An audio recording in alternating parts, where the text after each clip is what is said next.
नमस्कार, मैं हूँ राजकुमार विश्वकर्मा। इस समय मैं आर्य कॉलोनी के उस क्षेत्र में खड़ा हूँ, जहाँ पर देख सकते हैं कि आप आर्य रुग्णालय महाराष्ट्र शासन दुग्ध व्यवसाय विकास विभाग की तरफ से ये पहले हॉस्पिटल था। अंदर एक सिस्टर ने बताया कि अब डिस्पेंसरी बन गई है। पूरे इसके पहले आपने देखा होगा पूरे हॉस्पिटल की दयनीय स्थिति क्या है। शौचालय किस तरह आपने देखा होगा। शायद वहाँ जानवर भी शौच करने के लिए नहीं जाएगा, ऐसी दयनीय व्यवस्था।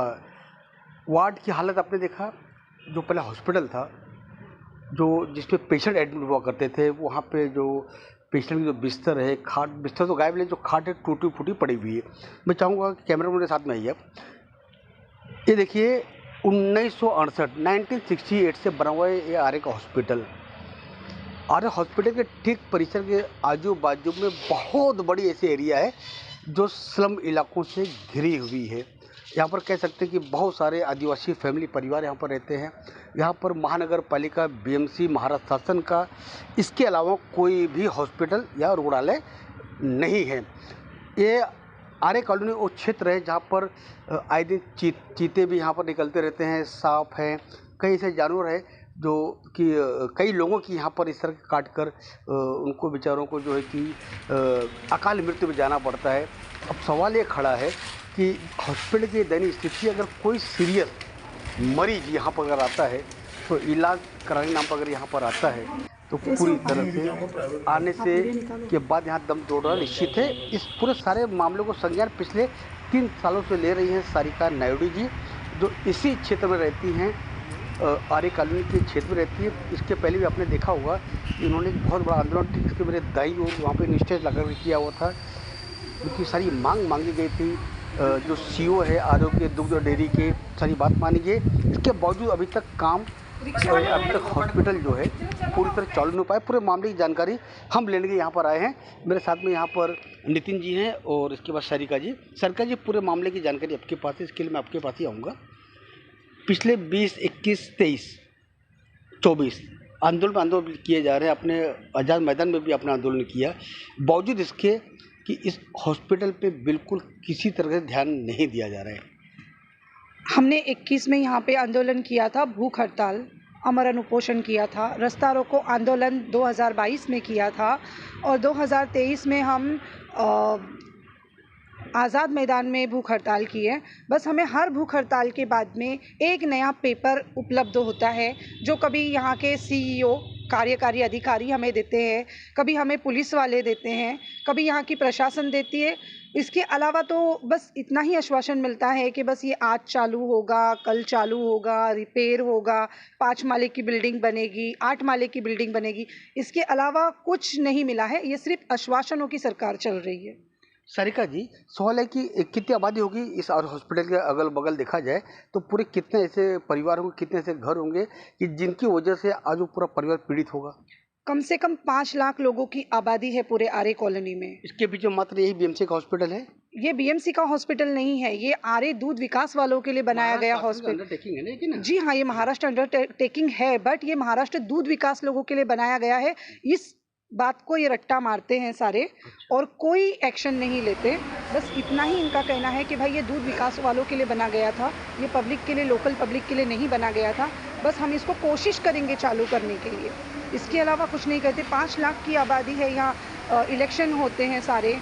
सारिका जी, सवाल ये भी है कि दूध बेचने के लोग भी अगर यहाँ मान लिया अगर आते हैं तो हॉस्पिटल कंडीशन हमने देखी, हमारे कैमरे के माध्यम से हमारे दर्शकों ने देखी है कि शौचालय की व्यवस्था दयनीय पड़ी हुई है, पूरी की पूरी इमारत जर्जर पड़ी हुई है। यह मान लिया जाए कि आम लोगों के लिए नहीं है, दुग्ध व्यवसाय करने वालों के लिए भी है। तो लेकिन इस तरह देख सकते हैं यहाँ पे डॉक्टर्स ने, रविवार का दिन है, बहुत सारी यहाँ पे घटनाएं घटती है और एक ऐसा इलाका यहाँ पर है कि आए दिन यहाँ पर एक्सीडेंट होते हैं, हादसे होते हैं। लोग जाए तो जाए कहाँ? ये मान लीजिए आर्य के परिवार कोई सदस्य अगर यहाँ पर किसी दुर्घटना शिकार होता है तो जाए कहाँ? अब बताइए मेरे को आप। यहाँ से 6-8 किलोमीटर का एक ट्रामा हॉस्पिटल है। उस ट्रामा हॉस्पिटल में यहाँ के जो लोकल पब्लिक है उनको जाना पड़ता है। लेट नाइट अगर सांप काटता है या किसी को हार्ट अटैक आता है, ना कोई एम्बुलेंस की सुविधा है, ना हॉस्पिटल में किसी चीज़ की सुविधा है।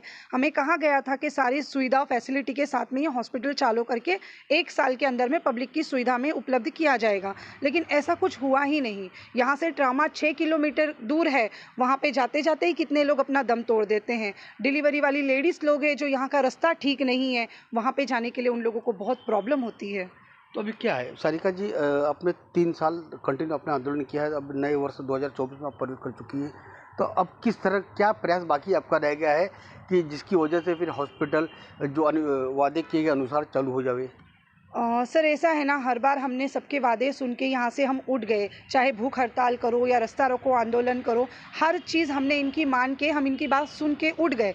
लेकिन नेक्स्ट फरवरी 12 को मैं अकेले यहाँ पे भूख हड़ताल करूँगी और आमरण उपोषण करूँगी जब तक इस हॉस्पिटल का इनॉग्रेशन नहीं होगा या कोई आके नारियल नहीं फोड़ेगा, तब तक मैं यहाँ पे भूख हड़ताल ख़त्म नहीं करूँगी। ना मैं शासन की सुनूंगी, ना मैं प्रशासन की सुनूंगी।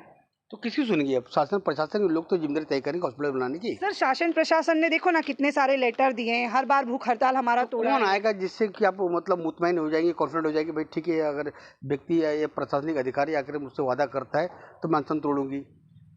अभी त्रिशूल की सरकार चालू है सर, तीनों में से कोई भी आ जाए, हेल्थ मिनिस्टर आ जाए, सीएम आ जाए या यहाँ के एमएलए सर ही आ जाए, कोई तो आके पब्लिक के लिए एक्शन उठाए। अगर कोई नहीं आएगा तो कैसे चलेगा? ठीक है, कहीं ना कहीं जगह मनोज जारांगे जी ने जो मराठा आरक्षण का जो उन्होंने आंदोलन एक आमरण उपोषण लेकर मुंबई की तरफ रवाना हुए थे, उसके तहत कहीं ना कहीं आंदोलनकारियों के लिए मन में एक उत्साह बढ़ा है कि अगर सचमुच आंदोलन से ही अगर किसी समस्या का निदान हो सकता है तो उसके लिए आंदोलन करने के लिए हमें सड़क पर उतरना पड़ेगा। सारिका जी ने साफ तौर पर कह दिए कि 12 फरवरी को इसी जगह पर थोड़ी दूर पर सरकार की परमिशन लेकर, पुलिस की परमिशन लेकर वो आंदोलन करने बैठेगी जब तक कि इसका नारियल या इसका उद्घाटन न किया जाए। देख सकते हैं इसके बाद 12 फरवरी के बाद भी हमारी पूरी नज़र सारिका नायडू जी के पूरे काम पर बनी रहेगी।